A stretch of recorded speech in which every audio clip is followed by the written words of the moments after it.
Hey YouTube, got this stand for my webcam. I don't know why this video looks pretty shit quality compared to what it looks like when I use Teams.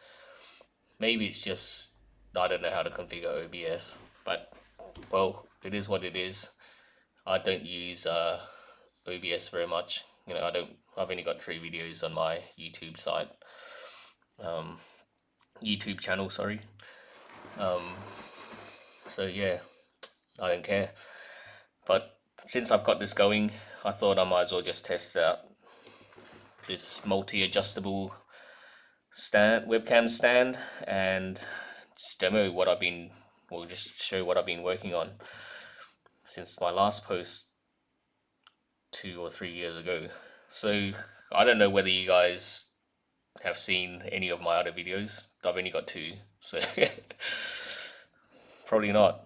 I have one more video that I tried to make a 3D printed case for my iPhone 13 mini, which I have here. Not this case, it was also a QWERTY keyboard case, but it was a landscape slide out version, like the Nokia E7, I think it is. Like those old pre-iPhone generation where you still had physical keyboards, and it would sort of how would it look like? It would look like this, and the keyboard would slide out. And anyway, just look at my other stupid video, and you'll see how crap it was. Pretty much, I realized after I did that, the case would be twice as thick as what the phone is, because the keyboard section would be as thick as the phone section. So you'd end up with like a fat brick in your pocket, which I'm not a big fan of. So I didn't try to make that case any better, because I just don't want a fat phone in my pocket. The other thing that I realized was not good was when you hold it like this, the phone is really heavy and the keyboard's very light, so it would flop down a lot of the time just because of the weight distribution, center of mass. But yeah, in that time period, luckily a company called Clicks, you go do a Google search for it if you haven't heard of it. They made up a iPhone keyboard case that looks very similar to this for the newer iPhones. Like, I think the oldest version of it was iPhone 14, and the case came out a few years after iPhone 14 came out. But anyway, because of that, there are some very cheap iPhone 14 Clicks cases on eBay, which I got one. I can't remember how much it cost. Probably not super cheap. Like, I think a new one costs 250 Australian dollars, thereabouts. 250, 300 Australian dollars. I think I got this for, well, not this, but the case that I bought before I dismantled it to make this, for about 100 Australian dollars, thereabouts. So what I did was there's a back plate. You can take the back plate out and unscrew some screws and get the PCB and keyboard out of that case, and use for parts to make this to fit my phone, which is an iPhone 13 mini. The reason why I wanted to make a QWERTY keyboard case in the first place is because the keyboard on the iPhone 13 mini is really small, and you're gonna make lots of typos on it if you're like me. So yeah, that's really pretty much the main driver of why I wanted to do something like this in the first place. And I'm a 3D printer, which I don't just use to print this. I'm really boring dude. I'm 40, so I just use the print pipe connectors for my gutters and stuff where just useful things around the house. But yeah, because I have one, I can do this as well. So what I did was like I said, I ripped out the internals from the Clicks keyboard case.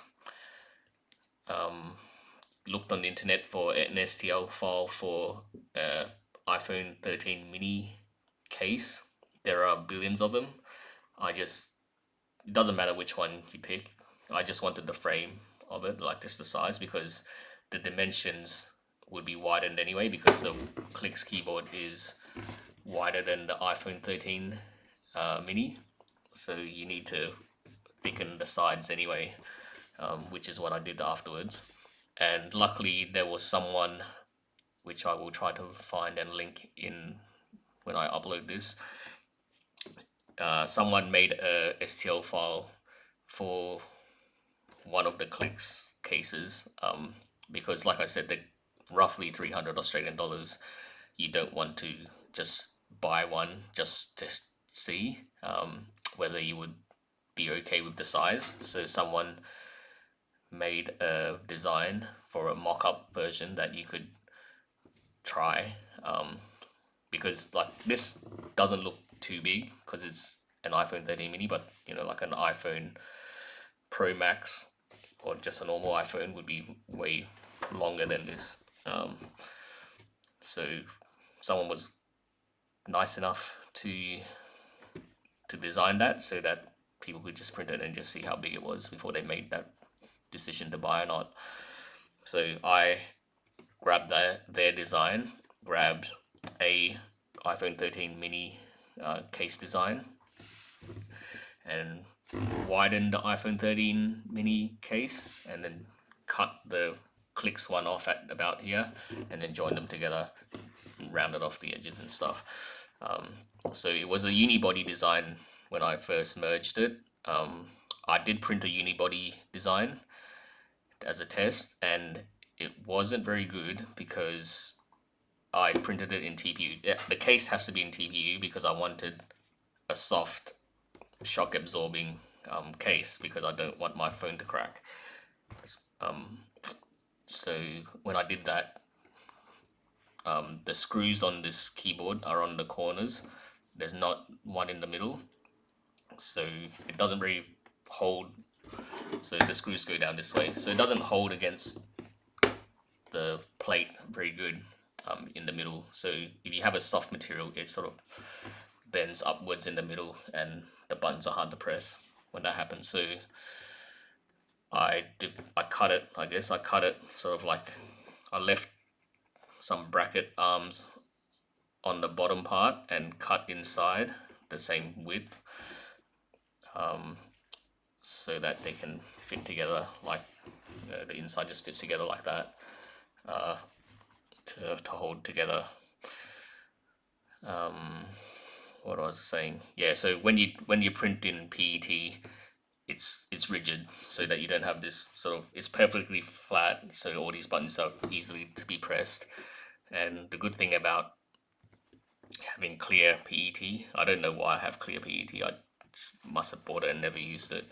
The good thing about it for this print is there are backlights in this keyboard, so I don't know whether you can see, so you know, you can actually see the light shine through the case, which I thought would have been pretty cool compared to having a fully transparent one.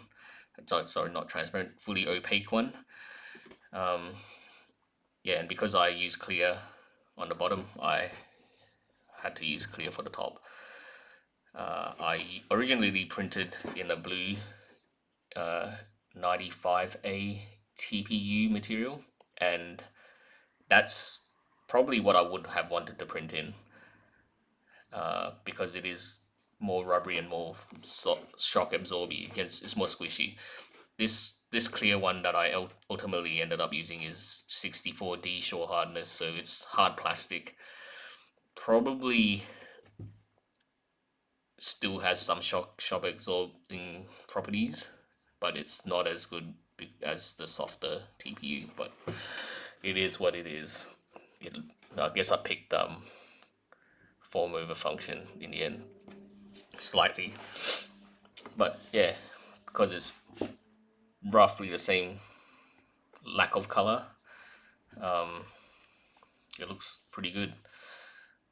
Yeah, so I have these sort of plates, PET plates that sort of slot inside the frame, inside this TPU part, so I could screw it together. So you got like rigid screwed to rigid rather than rigid screwed to something soft that could be pulled out easily. So yeah, let's give it a test. So let me unlock this.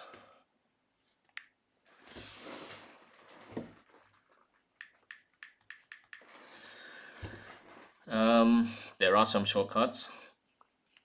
I can't remember what they are. Globe N is notifications. Command S, I think. I don't know. Command S. Globe S. Command. Oh, okay. So Globe S is Siri, and Command Spacebar is search, which I thought was Command S, but it's not. And Command H is home, I think, or something like that. There are some shortcuts, and there are more that you can program, but I have not programmed because I just wanted it for typing in chats. I'll give you a demo.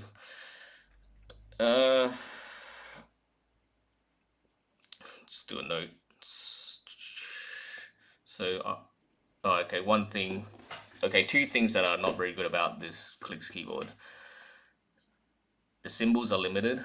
I don't know how clear this is. So you can see you got numbers, which are important, and then you've got some symbols, but there are, you know, there's some missing, like percentage, brackets, and, you know, other stuff that you might use in your chats. Probably not very often, because now we have emojis and you don't need to do like colon bracket for smiley face. Oh, there are brackets. Okay, so you could do colon smiley face. There you go, old school. Okay, I digress. But anyway, so first weakness of this keyboard is if you want to get more symbols, you gotta use the on-screen keyboard. But it's got enough. Like most of the commonly used ones, like comma, full stop, and quote, and all that. What's wrong with my camera? It's not very good at focusing. There you go. Yeah, so I'll show you. Let's type something. The quick brown fox jumped over the lazy dog. There you go. So you can see I type mistakes a lot, and Apple does pretty good spell checking there. But if you type slang, Apple's dictionary not pick it up. So my WhatsApp chat is full of rubbish that my friends and family do not understand what I say quite often. So now I have a keyboard, physical keyboard. So let's see whether I can type better. Oops, what am I going to type? Excuse me for holding this sideways because that's just the way my camera is angled. To the quick brown fox jumped over the lazy dog. Yeah, so there are no typos, I think. I don't know. I was looking at my fingers, my thumbs, so I don't know whether there was any typing mistakes. I'll just have to watch the video along with you guys later to see whether there were. Yes, that's pretty much all I wanted to show, I guess. Like it's, yeah. I guess the comments I would say is TPU printing is a bitch. It's very hard to print without stringing. What I had to do, I probably printed this 5 times before I got this nice. So two things. you have to print with supports. So this case has sort of like an overhang. So sort of like if you look at it from a profile, like from a side on like this, it has sort of an overhang where you can fit around. The walls have an overhang where it fits around the phone. And because you print like this from bottom up, you need to have some sort of support. And when you have print with TPU, the supports are very hard to get off. So one of the settings you have to do is adjust your Z and XY settings to make them further away. So the XY and Z distances of your support, can't remember, probably was like 0.35 or 0.4 for Z distance, no, XY distance, so away from your object, and the interface, so the Z interfaces were I think 0.2, so it makes it easier to pull off, which was still not easy in the end, but it's better than leaving it at default, which is 0.1 or 0 or something. If you do that, you pretty much need to get a knife to cut, which is annoying, and it's gonna look crap like this. See here, it was really hard to get off, so I used a knife, and the knife cut too much, and it looks, I've got this like bite in here now, and I can't be bothered reprinting. The other thing is TPU strings, real bad. So it took me 5 times to get the settings right. You have to go set the speeds right down to, I can't remember, it's like, I think by default some of the speeds might be up to 150 millimeters per second. You have to do everything down to about 20 millimeters per second to get it smooth and no stringing. So those are my tips for printing with TPU, not just this model, just every TPU. But the penalty for that is so this phone part was supposed to take 90 minutes, I think, to print if I did it at normal default settings, but because I made this print speed very slow, it took 9 hours, so overnight. But yeah, if you want a functional print, that's what you gotta do. Yeah, that's all the tips I got. Willing to share the STL files for this if anyone requests it. But yeah, otherwise I might make another video because I'm about to fix this bag that I use when I'm on holidays to carry my passport and shit. The Velcro came off this part, so I cut it off. Like it was sort of flapping like this because the thread came off, so I just cut the rest off and I'll sew a replacement part on. I might do a video of me sewing this, and probably just for myself as a reference of the mistakes I do and what I need to keep a track of, so I can get better at sewing and I can start adjusting dress alterations for my wife, I guess, when I get good enough. Oh yes, I forgot. I did say there was 2 bad things about this Clicks keyboard. So other than the symbol restriction, just because there's only so many buttons, you can't fit every single keyboard symbol on this. But the other thing is the lightning charging port is only a pass through for charging only, I think. So it does charge my phone. So even though I'm plugging it through the keyboard, which is plugged into my phone, it charges the phone. But that's not the bad thing. The bad thing is data transfer, I think, isn't compatible. So I haven't tried this. I haven't tried to plug this into a computer to see whether it can recognize it.